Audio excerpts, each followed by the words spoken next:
الحمدللہ رب العالمین والصلاة والسلام علی رسولہ الکریم. قال اللہ تعالیٰ فی القرآن المجید فاعوذ باللہ من الشیطان الرجیم بسم اللہ الرحمن الرحیم. ان ابراہیم کان امۃ قانتا للہ حنیفا ولم یکن من المشرکین. صدق اللہ العلی العظیم. رب اشرح لی صدری ویسر لی امری واحلل عقدۃ من لسانی یفقہوا قولی. تعریفیں ساری اللہ رب العزت کے لیے جو تمام جہان کا پیدا کرنے والا اور پالنے والا ہے. درود و سلام ہو نبی کریم صلی اللہ علیہ وآلہ وسلم پر، آپ کے آل و صحاب پر. بھائیو السلام علیکم.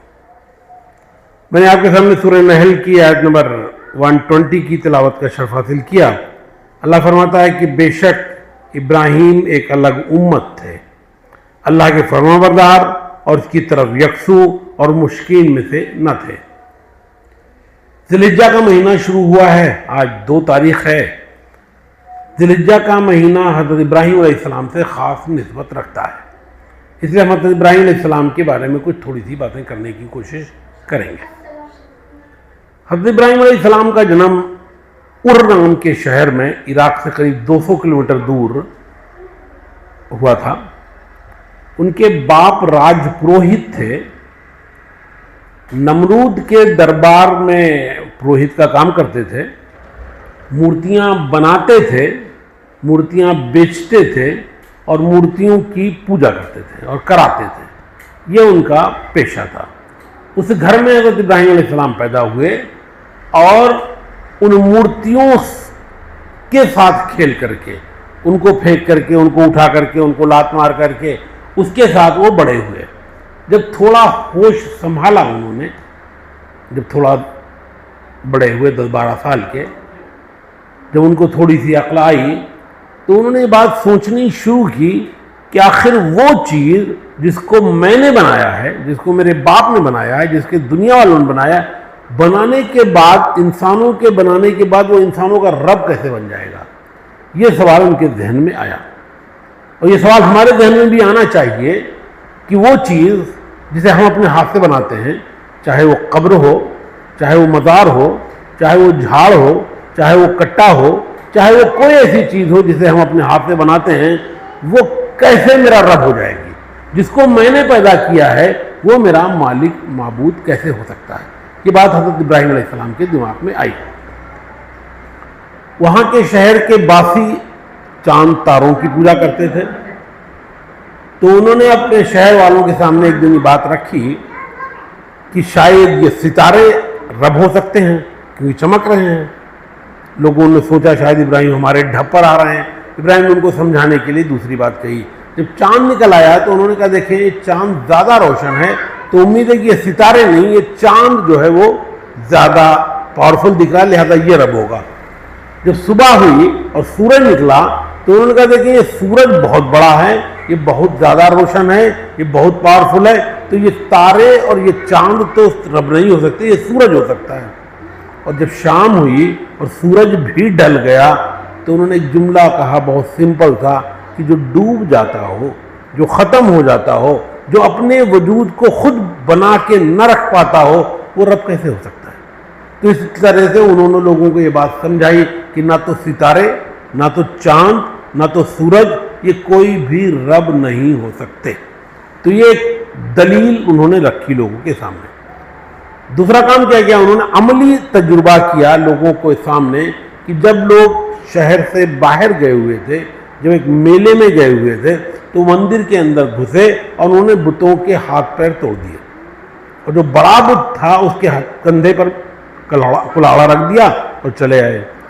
وہ جب لوٹ کر آئے انہوں نے مندر میں دیکھا کہ ان کے بتوں کی حالت خراب ہے، تو انہوں نے کہا بھئی وہ ایک لڑکا ہے، ایک نوجوان ہے ابراہیم نام کا، وہ ہمارے بتوں کے خلاف باتیں کرتا ہے، تو اسی نے توڑا ہوگا، اس کو بلایا جائے. اس کو بلائیں گے. حضرت ابراہیم علیہ السلام سے پوچھا گیا کہ کیا آپ نے توڑا ہے؟ تو انہوں نے کہا یار کلہاڑا تو بڑے والے کے پاس ہے، اس سے پوچھو کس نے توڑا ہے. تو انہوں نے کہا تم کو معلوم نہیں کہ وہ بولتا نہیں، وہ سنتا نہیں، وہ کچھ کر سکتا نہیں؟ کہ بڑی لعنت ہے یار تمہارے اوپر، اگر وہ سنتا نہیں، وہ سمجھتا نہیں، وہ کچھ کر نہیں سکتا تو اس کی پوجا کیوں کرتے ہو؟ ایسے کی ہستی کی پوجا کیوں ہونی چاہیے جو نہ سن سکے، نہ بول سکے، نہ کچھ کر سکے، تو وہ رب ہونے کے لائق کسی طرح سے ہو نہیں سکتا۔ تو یہ ایک دوسری طریقے سے حضرت ابراہیم علیہ السلام نے لوگوں کو بات سمجھائی۔ دنیا کا دستور یہ رہا ہے کہ جب اس کے پاس جواب نہیں ہوتا، جب اپنی غلط بات کے سپورٹ میں دلیل نہیں ہوتی، تو وہ آواز اٹھاتا ہے، تو وہ چلاتا ہے، تو وہ مارتا ہے، تو وہ ظلم کرتا ہے۔ تو یہ فیصلہ کیا گیا کہ حضرت ابراہیم علیہ السلام کو آگ میں ڈال دیا جائے، کیونکہ یہ بات تو مان نہیں رہے ہیں اور ہمارے پاس کوئی دلیل نہیں ہے کہ ان کو جواب دینے کے لیے، اس لیے بہتر ہے کہ ان کا منہ بند کر دیا جائے، ان کو مار ڈالا جائے، ان کو آگ میں ڈال دیا جائے۔ حضرت ابراہیم علیہ السلام کو آگ میں ڈالنے کی تیاری کی گئی۔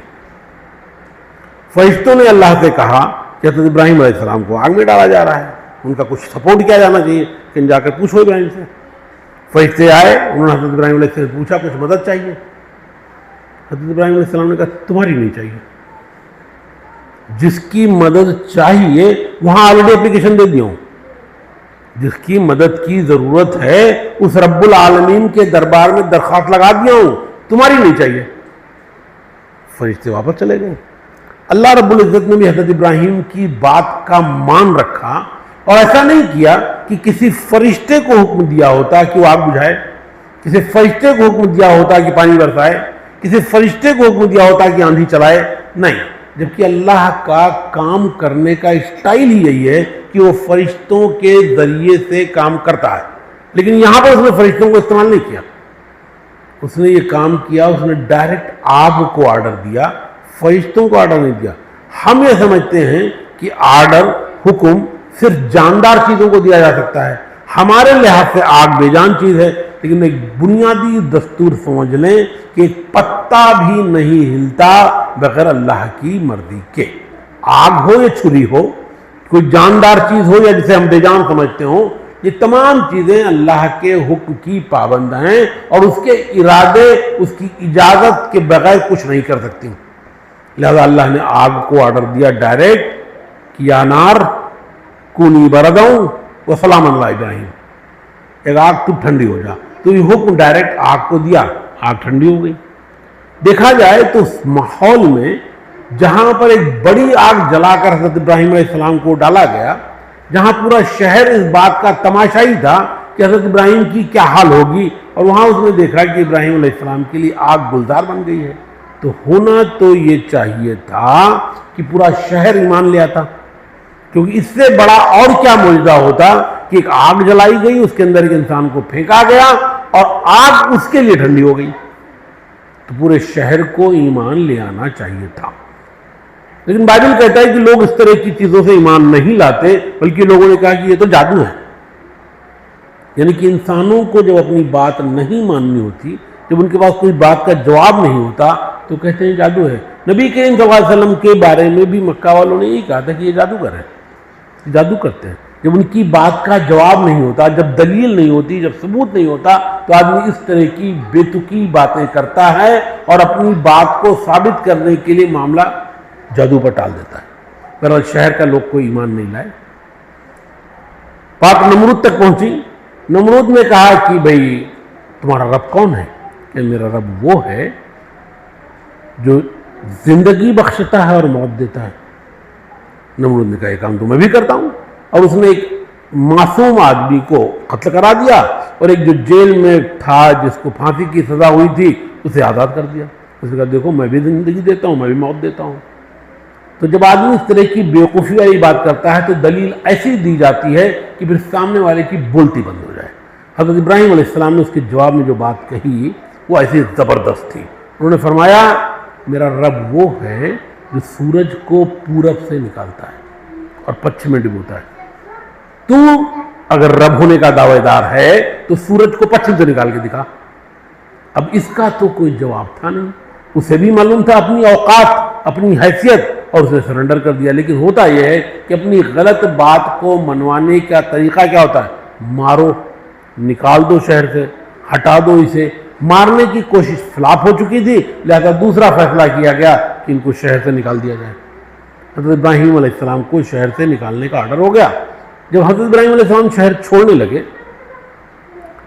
پورا شہر میں نے آپ کو بولا کوئی ایمان نہیں لایا تھا، تو صرف 3 آدمیوں کا ایک قافلہ بنا، جس میں حضرت ابراہیم علیہ السلام کے ساتھ ان کی بیوی، حضرت سارہ علیہ السلام اور ان کے بھتیجے حضرت لوط علیہ السلام ساتھ میں آئے، یعنی کل ٹوٹل 3 آدمی تھے جو شہر کو چھوڑ کر نکلے۔ نکلتے وقت حضرت ابراہیم علیہ السلام نے ایک اور دعا کی، کہا رب ہب لی من الصالحین، اے اللہ مجھے ایک نیک بیٹا عطا کر۔ حضرت ابراہیم علیہ السلام کی عمر کے بارے میں بائبل کہتا ہے کہ لگ بھگ 18-19 سال کے تھے۔ قرآن عمر بیان نہیں کرتی، قرآن کہتے ہیں کہ جوانی کا واقعہ ہے، ان کے نوجوانی کے دور کی بات ہے، یعنی کہ ابھی شادی ہوئی ہے، ابھی کچھ دنوں کی بات ہے، بھتیجے ہیں اور وہاں سے نکل رہے ہیں۔ اب ان کو معلوم ہے غریب الوطنی ہے، کہاں جانا ہے معلوم نہیں ہے، کیا کرنا ہے معلوم نہیں ہے، صرف اللہ کے دین کا پرچار کرنا ہے۔ جو کام وہ وہاں اپنے باپ کے ساتھ کر رہے تھے، جو کام وہ اپنے شہر والوں کے ساتھ کر رہے تھے، اپنے باپ کو بھی انہوں نے یہ سمجھایا تھا کہ ابا جان میرے پاس علم آ گیا ہے جو آپ کے پاس نہیں ہے، لہذا آپ میری بات مانیے۔ یعنی کہ بات ماننے کے لیے، قیادت کے لیے، لیڈنگ کے لیے ضروری علم ہوتا ہے، عمر نہیں۔ وہ باپ سے کہہ رہے ہیں کہ ابا جان آپ میری بات مانیے کیونکہ میرے پاس علم آ گیا ہے، اور آپ ان تمام جھوٹے خداؤں کو چھوڑ کر کے اس رب کی عبادت کریں جو میں آپ کو بتا رہا ہوں۔ باپ نے بھی بات نہیں مانی، نمرود نے بات نہیں مانی، شہر والوں نے بات نہیں مانی۔ حضرت ابراہیم علیہ السلام شہر سے باہر نکلے، دعا مانگی ہے کہ اللہ بیٹا عطا فرما۔ وہ دعا مانگی ہے تب عمر ہے لگ بھگ سمجھ لیجئے کہ 16 سال۔ جب پہلا بیٹا ہوا ہے دوسری بیوی حضرت ہاجرہ سے، تو آپ کی عمر بائبل کہتا ہے کہ 86 سال تھی۔ پہلا بیٹا ہوا ہے تب آپ کی عمر 86 ایئر تھی، مطلب 70 سال تک آپ دعا مانگتے رہے کہ اللہ مجھے بیٹا عطا فرما۔ ہم دعا مانگتے ہیں سال 2 4 10 20 بار، اور اس کے بعد مایوس ہو جاتے ہیں کہ اللہ تعالیٰ میری دعا قبول نہیں کر رہا ہے، اور ہم بہت جلدی سرنڈر کر دیتے ہیں۔ کیونکہ فرمایا رسول اللہ صلی اللہ علیہ وآلہ وسلم نے کہ مومن کی کوئی دعا رد ہی نہیں ہوتی۔ جو کچھ وہ مانگتا ہے یا تو اللہ اسے وہی دے دیتا ہے یا اس کے بدلے میں کچھ دے دیتا ہے، اور اگر کچھ نہیں دیتا تو اس کی دعاؤں کو حفاظت سے رکھ کر کے قیامت میں اس کے بدلے میں اسے بہت سارے انعامات دیتا ہے۔ تو اس طرح سے فرمایا رسول اللہ صلی اللہ علیہ وسلم نے کہ مومن کی دعائیں رد نہیں ہوتی۔ حضرت ابراہیم علیہ السلام نے ایک بہت جملہ اور کہا تھا کہ اللہ کی نعمت سے مایوس تو صرف کافر ہوا کرتے ہیں، یعنی کہ دعا کر رہے ہیں، اس دعا سے مایوسی تو صرف کفر کی علامت ہے۔ یعنی کہ اللہ کی ذات سے مایوس ہو جانا، ہم یہ سمجھتے ہیں کہ یہ کیسے ہوگا۔ حضرت ابراہیم علیہ السلام کو جو پہلا بچہ ہوا آپ کی عمر 86 ایئر تھی۔ جب دوسرا بچہ ہوا، جب حضرت سارہ علیہ السلام کو فرشتے نے آ کر خوشخبری دی کہ آپ کو بیٹا ہوگا، پہلے بیٹے کے بعد، پہلے بیٹے کی قربانی کے بعد یہ خوشخبری دی گئی حضرت سارہ کو، پہلی بیوی کو، اور وہ فرشتے نے کہا کہ آپ کو بیٹا ہوگا۔ حضرت سارہ نے کہا میں بانجھ ہوں اور میرے شوہر بوڑھے ہیں۔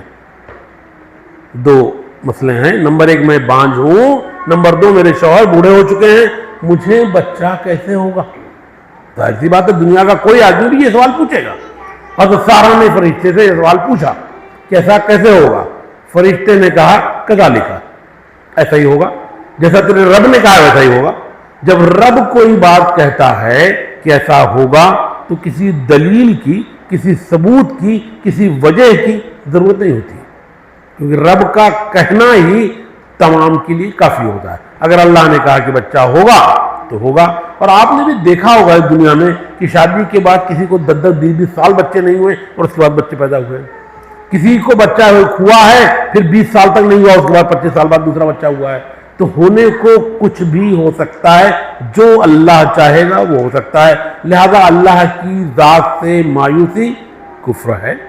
نمبر 1 دعائیں مانگنا ہماری ذمہ داری ہے کہ ہم اللہ کے سامنے دعا مانگیں اور مایوس نہ ہوں۔ کبھی کبھی ایسا ہوتا ہے مان لی مجھے کھانسی آ رہی ہے، مجھے نزلہ ہے، میں گھر پہ جاتا ہوں، میں نے بیوی سے بولتا ہوں مجھے آئس کریم دے دو، بولتی نہیں آئس کریم آپ کے لیے ٹھیک نہیں ہے۔ تو وہ آئس کریم جو نہیں دے رہی ہے یہ اس کا غصہ نہیں ہے، یہ اس کی ناراضگی نہیں ہے، یہ اس کا سختی نہیں ہے، یہ اس کی محبت ہے کہ وہ سمجھ رہی ہے کہ یہ چیز تمہارے لیے ٹھیک نہیں ہے۔ اگر ہم کوئی چیز مانگتے ہیں اور وہ چیز نہیں ملتی اللہ سے تو اس کا مطلب یہ بھی ہو سکتا ہے کہ اللہ جانتا ہے کہ یہ چیز اس کے لیے ٹھیک نہیں ہے۔ میں ابوظہبی میں رہتا تھا، وہاں پر ایک عالم تھے قاری حنیف ڈار صاحب پاکستانی، بہت اچھی تقریر کرتے تھے ماشاءاللہ. کیونکہ گورنمنٹ کی طرف سے اردو میں تقریر کی اجازت نہیں تھی تو ان کو خاص اجازت دی گئی تھی کہ آپ اذان ہونے سے پہلے تقریر کر لیں.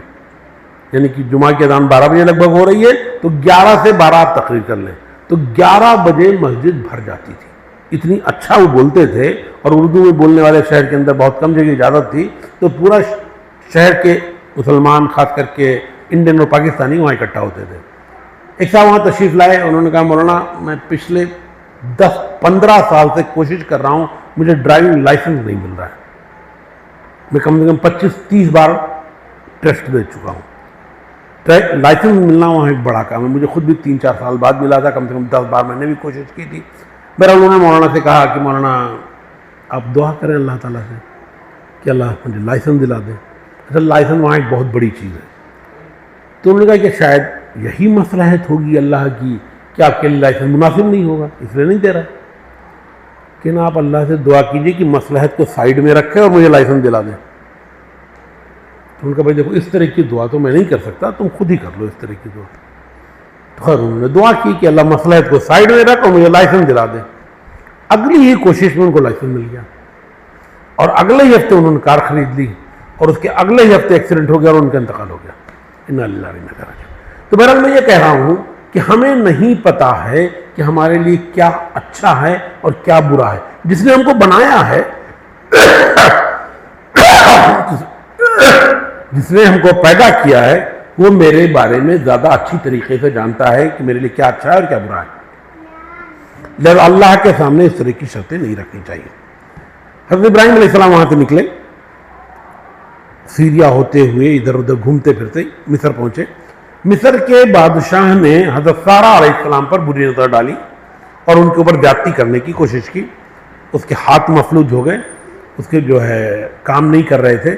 بہرحال اس نے معافی مانگی, وہ ٹھیک ہوا. اس نے پھر کوشش کی, پھر پرابلم آئی, پھر معافی مانگی. بہرحال 2-3 کے بعد اسے اس بات کی عقل آ گئی کہ حضرت سارہ علیہ السلام کوئی بزرگ ہستی ہیں, ان کے اوپر زیادتی کرنا میرے لیے خود نقصان دہ ہوگا. اس نے توبہ کی اور حضرت سارہ علیہ السلام کی خدمت میں اپنی بیٹی حضرت حاجرہ علیہ السلام کو ایز اے خدمت گار کے طور پہ پیش کیا. حضرت سارہ علیہ السلام حضرت حاجرہ علیہ السلام کو لے کر واپس آئیں. حضرت ابراہیم علیہ السلام سے ملاقات ہوئی تو انہوں نے کہا کہ چونکہ میں بانجھ ہوں, مجھے کوئی اولاد نہیں ہے, لہذا آپ حضرت حاجرہ سے شادی کر لیجیے. ہو سکتا ہے اس طرح سے اللہ تعالیٰ ہمیں کوئی بچہ عنایت کر دے. حضرت ابراہیم علیہ السلام نے حضرت حاجرہ سے شادی کی اور تھوڑے ہی دن بعد حضرت اسماعیل علیہ السلام پیدا ہوئے. اور بائبل کہتی ہے کہ تب حضرت ابراہیم علیہ السلام کی عمر 86 سال تھی. قرآن بھی کہتا ہے, حضرت ابراہیم علیہ السلام کی دعا کا ذکر کرتا ہے کہ شکر ہے اس پروردگار کا جس نے مجھے بڑھاپے میں اسماعیل اور اسحاق عطا کیا. تو خود قرآن بھی اس بات کا ذکر کرتی ہے کہ حضرت ابراہیم علیہ السلام بوڑھے تھے جب ان کو اولاد عطا کی گئی. ابھی بچہ ہے, گود میں ہے, دودھ پی رہا ہے, حکم یہ آتا ہے کہ اس کی ماں کو اور اس بچے کو لے جا کر کے جنگل میں چھوڑاؤ. حضرت ابراہیم علیہ السلام اپنی بیوی بچے کو لے کر کے اس جگہ پہ جاتے ہیں جسے آج مکہ کہا جاتا ہے, پہلے بکہ کہا جاتا تھا. وہاں پر لے جا کر چھوڑ دیتے ہیں اپنی اس بیوی کو اور اس بچے کو, اس کے ساتھ تھوڑی سی کھجوریں اور تھوڑا سا پانی رکھ کر کے واپس آنے لگتے ہیں. تو واپس آنے لگتی ہیں تو بیوی کو حاجرہ پوچھتی ہیں کہاں جا رہے ہو, یہاں چھوڑ کر کہاں جا رہے ہو, یہاں نہ تو سایہ ہے, نہ پانی ہے, نہ انسان ہے, نہ کچھ ہے, یہاں کس کے بھروسے چھوڑ کے جا رہے ہو. حضرت ابراہیم علیہ السلام کوئی جواب نہیں دیتے. حضرت حاجرہ دوسری بار پوچھتی ہیں, حضرت ابراہیم علیہ السلام جواب نہیں دیتے. حضرت حاجرہ تیسری بار کہتی ہیں کیا اللہ کا یہی حکم ہے. نبی کی بیوی ہیں, ان کو آئیڈیا لگ جاتا ہے کہ بات جو ہو رہی ہے اس کے پیچھے کوئی معقول وجہ ہوگی. تو انہوں نے کہا کہ ہاں اللہ کا یہی حکم ہے. حضرت حاجرہ نے جملہ کہا کہ اگر اللہ کا یہی حکم ہے تو پھر یہ جو مسئلہ میرا تھا کہ کوئی ہے نہیں, پانی نہیں, کھانا نہیں, یہ مسئلہ میرا مسئلہ نہیں رہ گیا, اب یہ اللہ کا مسئلہ ہو گیا. اب یہ مسئلے کی حل کی ذمہ داری اللہ پر جاتی ہے. اب یہ میری پرابلم نہیں ہے, لہذا آپ مجھے چھوڑیے اور آپ جائیے. اب آپ ٹینشن مت لیجیے, اگر یہ اللہ کے حکم سے ہو رہا ہے تو اللہ دیکھے گا. اور اس طرح سے حضرت نبی ابراہیم علیہ السلام تشریف واپس لے آئے. حضرت حاجرہ رہی وہاں پر, جب تک کھجور چلی, جب تک پانی چلا, تب تک تو حضرت حاجرہ کھجور کھاتی رہیں, پانی پیتی رہیں, بچے کو دودھ پلاتی رہیں. تھوڑے دن میں تمام چیزیں ختم ہو گئی. اب بچہ رو رہا ہے, نہ تو دودھ ہے نہ پانی ہے. حضرت حاجرہ نے سب سے پہلے کوشش کی کہ ایک پہاڑ پر چڑھ کر کے دیکھیں دور تک کہیں پانی نظر آتا ہے کیا. آپ صفا پر چڑھتی ہیں اور وہاں سے بچے کو لٹا دیتی ہیں اس جگہ پر جہاں زمزم ہے آج, اور حضرت حاجہ پہاڑ پر چڑھتی ہیں اور وہاں سے ڈھونڈتی ہیں کہ دیکھتی ہیں کہ کیا ہے. کچھ دکھائی نہیں پڑتا تو دوڑ کر کے دوسرے پہاڑ کی طرف جاتی ہیں. جو لوگ مکہ گئے ہیں انہوں نے دیکھا ہوگا کہ اب تو وہاں ایئر کنڈیشن لگا ہوا ہے, شاندار راستے بنے ہوئے ہیں, بڑھیا ٹائلس لگی ہوئی ہے, تو بہت آرام دہ. میں نے والد صاحب مجھے بتاتے تھے کہ 1955 وغیرہ میں جب وہ حج پر گئے تھے تو وہاں پر کنکڑ پتھر تھے اور بری حالت تھی, پیر چھل جاتے تھے, وہاں پر کوئی راستہ نہیں تھا. بہرحال حضرت حاجرہ اس کنکڑیلے یعنی 4000 سال پرانی کا تصور کریے. والد صاحب تو میرے 50 سال پرانی بات کر رہے ہیں, یہ 4000 سال پرانی بات ہو رہی ہے. 4000 سال پہلے حضرت حاجرہ اس زمین پہ اس کنکڑیلے پتھر پر دوڑتی ہیں. آپ نے دیکھا ہوگا کہ وہاں پر 2 گرین لائٹیں لگی ہوئی اور اس کے درمیان میں حاجی دوڑ کر کے صحیح کرتے ہیں. یہ وہ جگہ تھی جو گڈھے میں تھی جہاں سے بچہ نظر نہیں آتا تھا. حضرت حاجرہ جہاں بھی رہتی تھی بچے کو نگاہ میں رکھتی تھی اور یہاں سے وہاں دوڑ رہی تھی. وہ اللہ تعالیٰ کو یہ دوڑ حضرت حاجرہ کی اس قدر پسند آئی کہ اس نے اس کو دوام بخش دیا کہ یہ پرماننٹ قیامت تک ہوتی رہے گی. اور یہ اعزاز اس نے ہم امت محمدی کو عطا کیا کہ حضرت حاجرہ کی سنت پر عمل کرنے کی ذمہ داری مسلمانوں کی ہوگی. اور آج کوئی عمرہ کوئی حج بغیر حضرت حاجرہ کے اس طریقے کو عمل میں لائے ہوئے, جسے ہم صحیح کہتے ہیں صفا و مروہ کے درمیان, اس کے بغیر نہ حج مکمل ہو سکتا ہے نہ عمرہ مکمل ہو سکتا ہے. پر حضرت حاجرہ نے 4 بار ادھر اور 3 بار ادھر 7 بار چکر لگائے اور پانی کی تلاش کی, اور 7ویں بار جب وہاں پہنچی تو انہوں نے دیکھا بچہ چپ ہو گیا ہے, اب رو نہیں رہا ہے. تو بچے کے پاس گئیں, دیکھا تو وہاں پانی ابل رہا ہے. پانی کے بارے میں 2 روایتیں ہمارے پاس ملتی ہیں. ایک میں کہا گیا کہ بچہ جو وہاں پیر رگڑ رہا تھا وہاں سے پانی ابلنے لگا. دوسری حدیث میں کہا جاتا ہے کہ حضرت جبریل علیہ السلام تشریف لائے اور انہوں نے اپنے پنکھ سے زمین کو اگھاڑا اور وہاں سے پانی نکلنے لگا. جو لوگ مکہ گئے ہیں انہوں نے دیکھا ہوگا کہ وہاں پر کوئی سبزہ نہیں ہے, کوئی پیڑ نہیں ہے, کوئی پانی نہیں. پورے شہر مکہ میں پانی کا اور کوئی انتظام نہیں ہے. یہ صرف زمزم کا کنواں ہے جو پورے مکہ کو پانی سپلائی کرتا ہے. یہ صرف زمزم ہے جو پورے مدینہ کو پانی سپلائی کرتا ہے. یہ زمزم ہے جو پورے عرب کی تمام مساجد میں پانی کا انتظام کرتا ہے پینے کے لیے, اور پورے دنیا میں لوگ پینے کے لیے وہ پانی لے کر آتے ہیں. اور یہ پانی کتنا ہے اور کہاں سے آ رہا ہے اللہ ہی بہتر جانتا ہے. اتنا پانی کہاں سے اویلیبل ہو رہا ہے, یہ ایک معجزاتی پانی ہے جس کا ہمارے پاس کوئی جواب نہیں. میری ایک بہن ہے, سنگاپور میں رہتی ہیں, میری پھوپھی کی بیٹی ہیں. آج سے 3-4 سال پرانی بات ہے, ان کو کینسر ہو گیا. تو ان کو ڈاکٹر نے کہا آپ 2-3 مہینے سے زیادہ زندہ نہیں رہیں گے. تو انہوں نے سوچا آپ اگر 2-3 مہینے ہی زندہ رہنا تو چلو مکہ میں رہیں گے, وہیں مریں گے.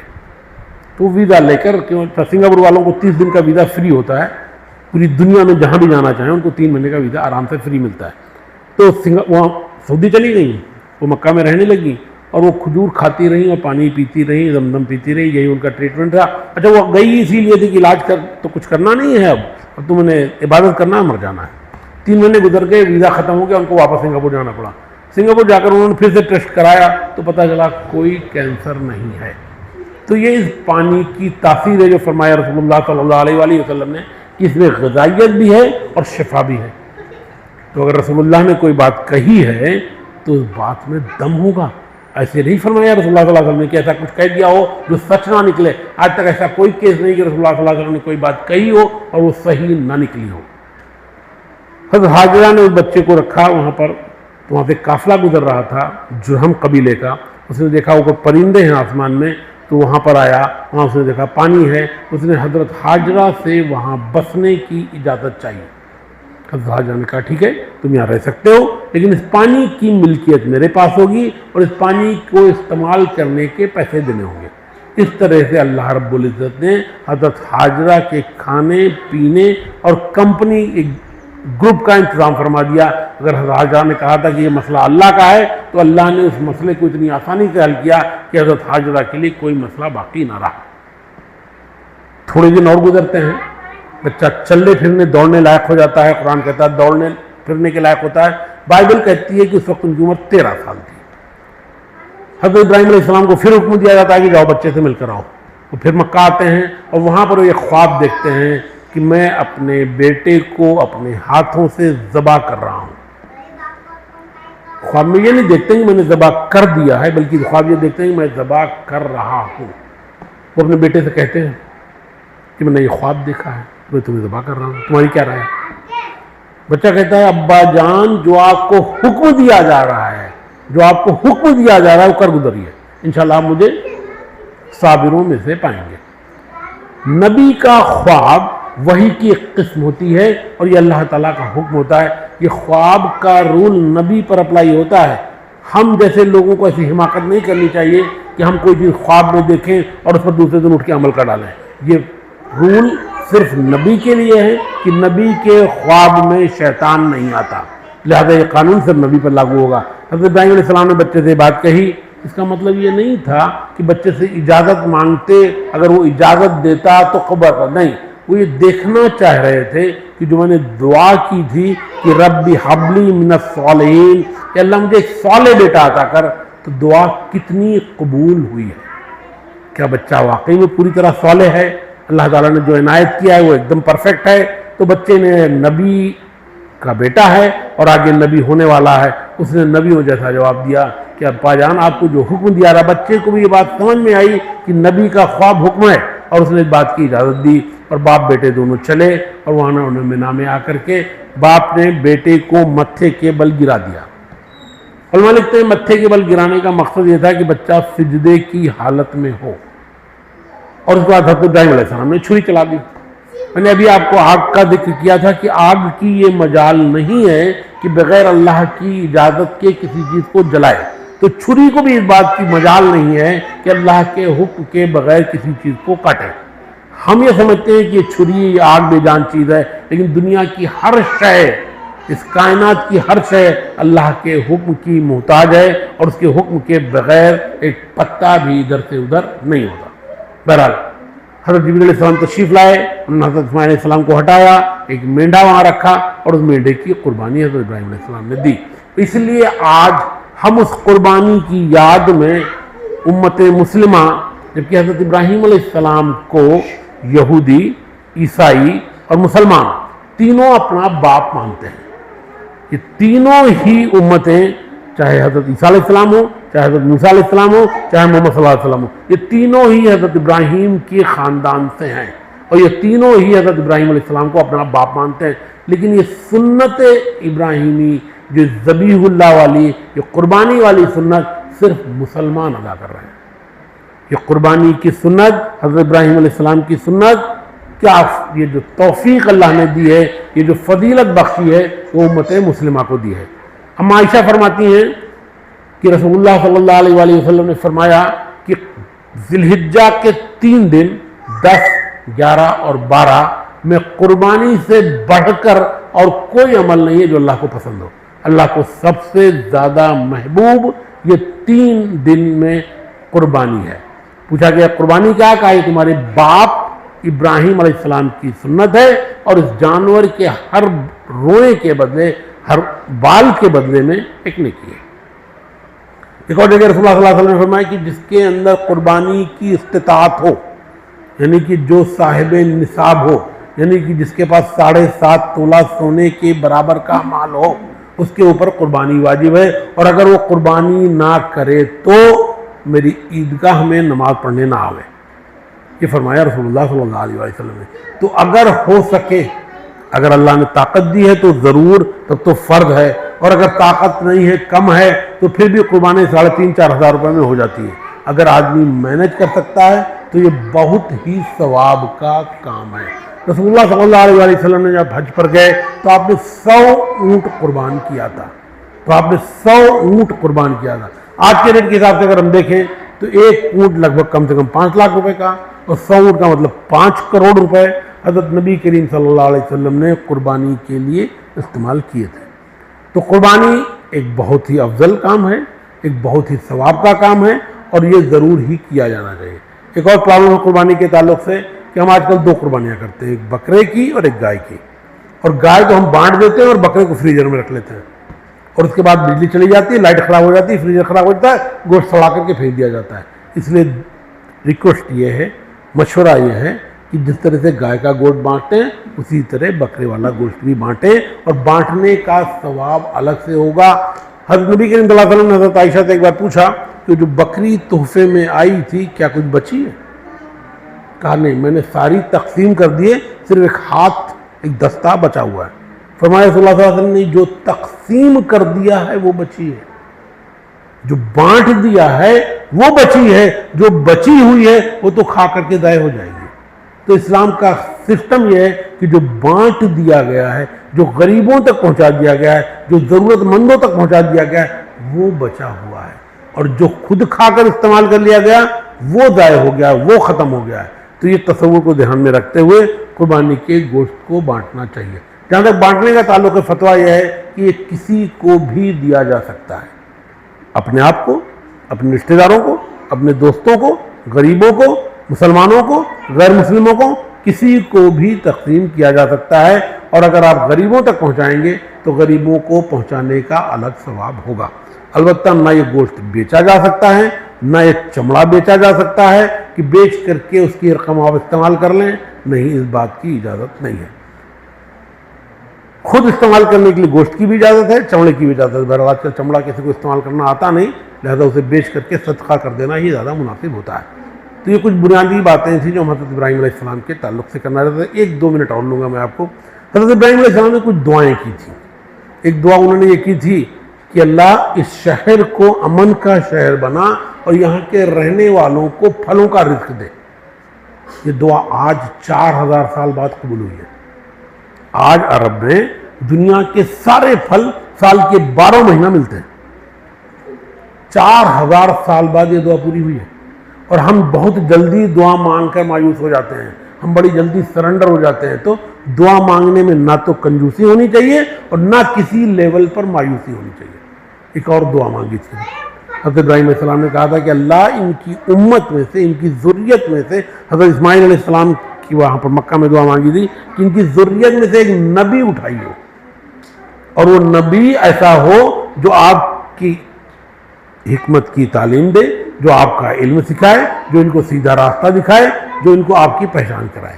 یہ دعا 2000 سال بعد پوری ہوئی جب نبی کریم صلی اللہ علیہ وسلم دنیا میں تشریف لائے۔ تو وہ بات پھر ایک بار کہ دعا سے نہ تو جلدی کی جائے نہ مایوسی کی جائے، لیکن فکر نہ صرف یہ کہ مجھے اپنی نسل کی ہونی چاہیے بلکہ آئندہ نسلوں کی بھی فکر ہونی چاہیے کہ ہم ان کے لیے ایسا کچھ کر جائیں، ایسا کچھ ماحول بنا جائیں، ایسے کچھ ادارے بنا جائیں، ایسی کچھ مساجد بنا جائیں، ایسے کچھ مدرسے بنا جائیں جو آنے والی نسلوں کے لیے فائدہ مند ہو۔ حضرت ابراہیم علیہ السلام نے آنے والی نسلوں کے لیے دعا کی تھی کہ اللہ تعالیٰ ان کی نسل سے ایک نبی اٹھائی ہو جن کو آپ کے بارے میں بتائے۔ تو یہ کچھ بنیادی باتیں تھیں جو میں حضرت ابراہیم علیہ السلام کے تعلق سے آپ سے کرنا چاہتا تھا۔ وآخر دعوانا ان الحمد للہ رب العالمین۔